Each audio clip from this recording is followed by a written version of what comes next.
Hello and welcome to the 18th edition of the Meyer Memo. Today is January 12th, 2019. We have a technology meeting on Monday, January 14th at 8:05 in the Media Center.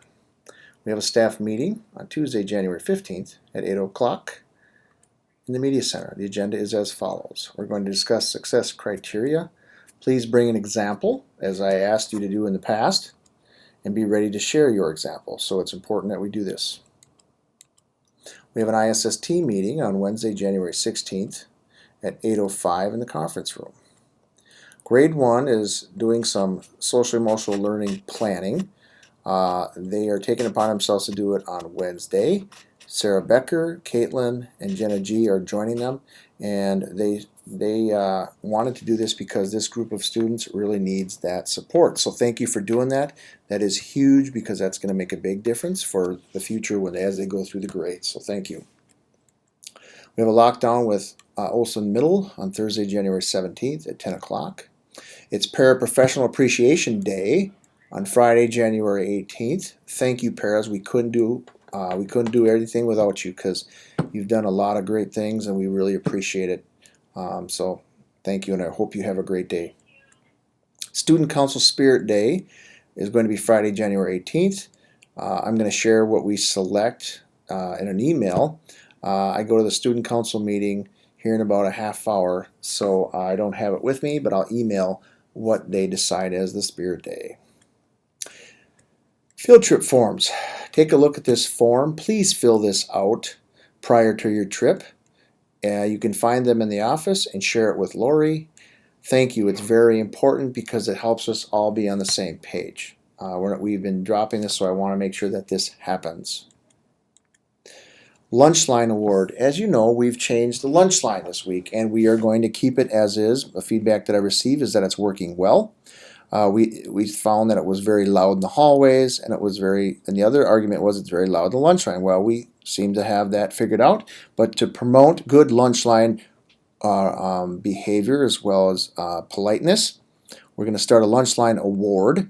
Steph Abrahamson brought this idea to us, so thank you, Steph. We're going to call it the Class of the Week, selected from the lunch line each week. Amira will select the best class. The winning class will be determined by Friday and announced on Monday's news. The winning class will earn 15 minutes of extra recess or choice time. The winning class teacher will let me know what they will do and when. So that's exciting stuff. Thank you, and I look forward to seeing our winners. This is going to start this coming Monday, so I believe Amira selected a class today. Another form, this is our professional development form. Teachers, if you want to attend a PD workshop, you need to complete this, and then it's located in the office, and it helps us track. Please send it to myself. Thank you for your help. We have our winter map schedule out, and as you can see, we're doing it Tuesday, Wednesdays, basically, and then there's a few makeups. So please pay attention to that. And please remind the kids to take their time as well as be respectful in the hallways because we want kids to do their best work. These things are high stakes and we just have to get that across to them that we have to make sure we do our best. Winter bass testing. Teachers are going to input their own scores. That's a good thing because it took a long time before, and please, this was endorsed by the DIT, District Instructional Team. Teachers, it's really important you get your scores in on time, like right within the first week. That's really important. Otherwise, that's why we have the district wanting to control it if people don't get their scores in. The window is January 7th to February 28th for the bass testing. Sign up as soon as possible because it fills up fast. And then see Rachel Jen's email, which was sent out Tuesday on January 8th for any clarification.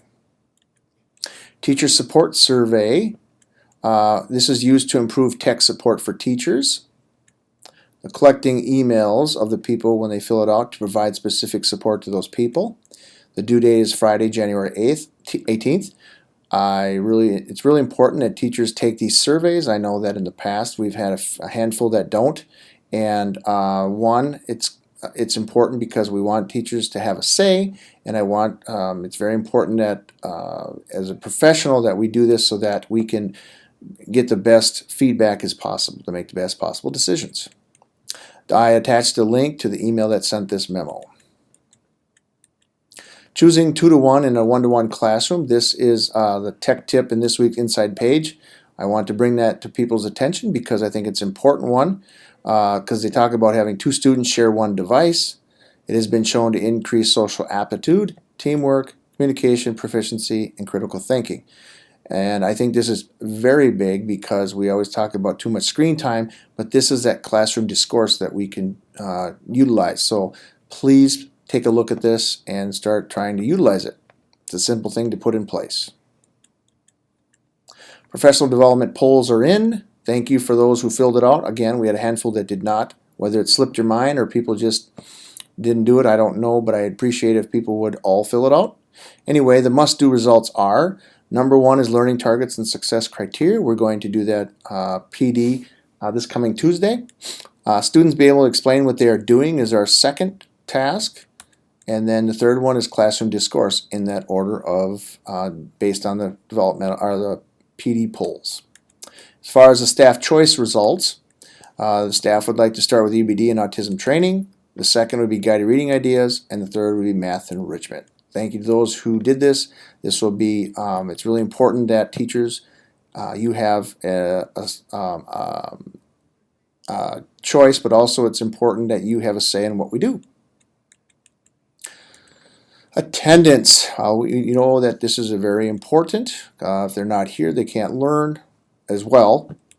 So the district sent us a September to December data, and currently we have 73% of our students are attending 95% of the time. Our goal is 70.4%. That's 2 points higher from last year. So we are ahead of the curve. Whether we drop off or we get better, we just want to be aware of that. We're close. We want you to see the other schools to the right.